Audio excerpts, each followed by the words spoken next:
AME इस सदन को बिलडा के अंदर जोहार।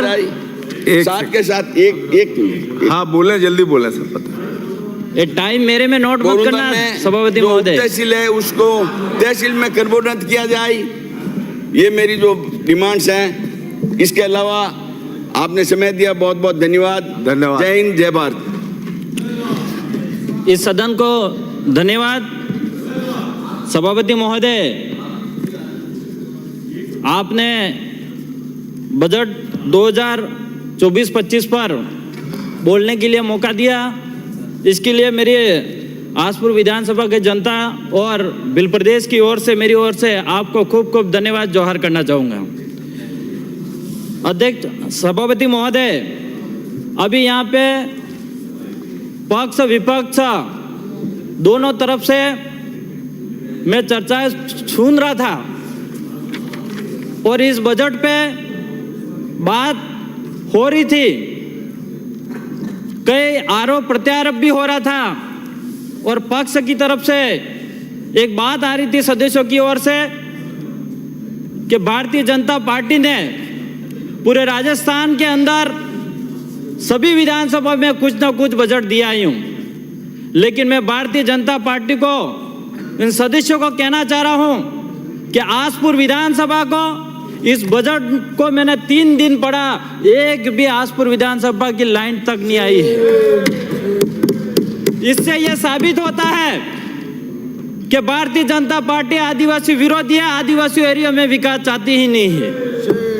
आज मैं बिजली की बात करूं, आज इस सदन के अंदर सदस्य बता रहे थे कि 3 घंटे 4 घंटे बिजली नहीं आ रही है, लेकिन मैं कहना चाह रहा हूं कि मेरा आसपुर विधानसभा और हमारा डूंगरपुर बांसवाड़ा के अंदर वो हालत है जो 2 घंटे की कटौती के नाम पे 7-7 8-8 घंटे कटौती की जा रही है और 4-4 5-5 दिन तक हमारे कई गांवों के अंदर लाइट नहीं मिल रही है। वो एक भारतीय जनता पार्टी के कार्यकाल में हो रहा है। ये आज मैं कहना चाह रहा हूं अध्यक्ष महोदय, सभापति महोदय, कि मैंने एक मांग करी थी 220 केवी की, लेकिन हमको ये हमारी मांग नहीं मानी गई।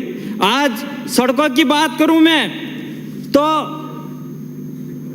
मेरे विधानसभा के अंदर 3 ब्लॉक है, आसपुर, दोवड़ा, साबला और पाल, लेम्बरवाड़ा और निठावा की स्थिति वो है सड़कों की जो देश आज़ाद हुआ 75-76 साल हो गया है, लेकिन आज भी वो सड़कें नहीं बनी हुई है और वहाँ पे जो लोग सड़क नहीं होने की वजह से कोई बीमार हो जाता है तो 6 से 7 किलोमीटर खाट पे पेशेंट को बिठा के वहाँ दूर ले जाके वाहन में बिठा के हॉस्पिटल तक पहुँचा रहा है। ऐसी स्थिति मेरी विधानसभा के अंदर है। लेकिन मैंने इस माननीय सभापति में आपके मार्फत से कहना चाह रहा हूँ, मैंने यहाँ पे मुख्यमंत्री और मंत्री महोदय को भी मैंने मेरी मांगे विधानसभा की सड़कें दी थी, लेकिन वो सड़कें एक भी हमको इस बजट सत्र में नहीं दिया गया। बड़ी दुख की बात है।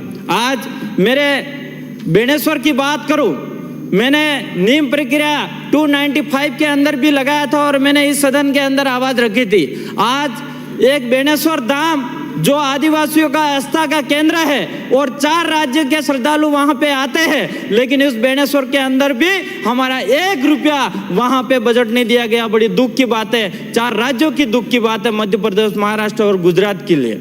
आज मैं शिक्षा की बात करूं मेरे एरिया के अंदर तो वहां पे जो स्कूलें हैं उस स्कूल क्रमोन्नत की गई है, उच्च प्राथमिक स्कूल उच्च प्राथमिक करी गई है और माध्यमिक स्कूल उच्च माध्यमिक करी गई है, क्रमोन्नत हुई है। लेकिन नियमानुसार इस विद्यालयों के अंदर जो कमरे होने चाहिए, कक्षा कक्ष होने चाहिए, वो आज भी कक्षा कक्ष नियमानुसार नहीं है। आज निठावा की एक स्कूल की हालत बताओ आपको, जहाँ सिंदूर स्कूल बनाया गया है, मात्र 3 कमरे हैं। इस 3 कमरे के अंदर 12 क्लासें कैसे, वहां पे 12 क्लास के बच्चे कैसे बैठ पाएंगे? बड़ी दुख की बात है। लेकिन आज मैं एक बात कहना चाह रहा हूं, यहाँ के हमारे शिक्षा मंत्री जो वहां पे कक्षा विद्यालयों के अंदर नहीं है, इस पे बात करने के लिए तैयार नहीं है। स्कूलों के अंदर स्टाफ नहीं है, इसके लिए बात करने के लिए तैयार नहीं है। लेकिन आदिवासियों का डीएनए पे बात करने के लिए तैयार है। माँ बाप को, मेरे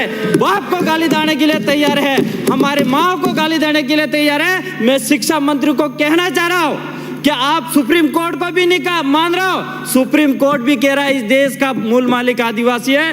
5 जनवरी 2011 का कैलाश बनाम महाराष्ट्र सुप्रीम कोर्ट कह रहा है कि इस देश का मूल मालिक आदिवासी। ये 100 साल, 200 साल, 500 साल में 8000 साल पुराना इस देश का मूल मालिक आदिवासी है। ये सुप्रीम कोर्ट कह रहा है।